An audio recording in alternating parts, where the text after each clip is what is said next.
আমরা অনেককে বলতে শুনি যে তারা বলছেন যে জীবনের প্রতি এক ধরনের অনীহা রয়েছে, সেটিও কি আসলে ডিপ্রেশনের লক্ষণ কিনা?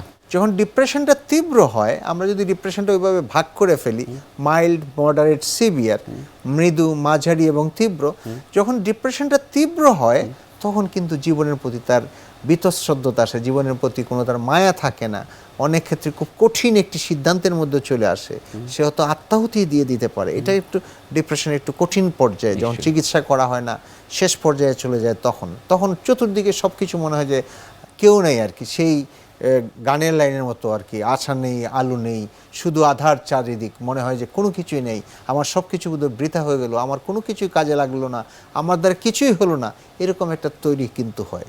সেটা হলো ডিপ্রেশনের সিভিয়ার ডিপ্রেশন, বা আমরা বলি সাইকোটিক ডিপ্রেশন।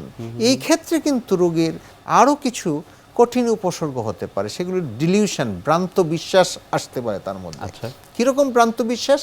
গিল্ট ফিলিং, খুব অপরাধবোধ কাজ করে। কীরকম অপরাধবোধ?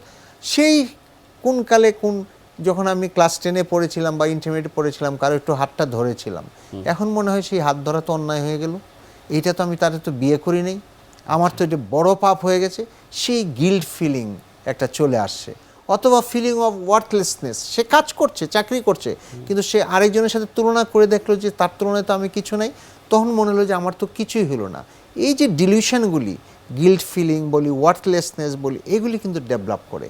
এই ডেভেলপ করার সাথে সাথে তার কিছু হ্যালোসিনেশন হতে পারে, কানে গায়েবী আওয়াজ হতে পারে, তোর তো কিছুই নেই, তোর এতে তো কিচ্ছু হলো না, তুই তো কিছুই পারলি না জীবনে, তুই একটা ওয়ার্থলেস। এবং তখন যেটা কঠিন একটি হ্যালোসিনেশন, অডিটরি হ্যালোসিনেশন হয়, শুনে যে তুই মারা যা, তুই মরস না কেন, দ্যাট ইজ ডেঞ্জারাস। এটি কেন হয়ে থাকে?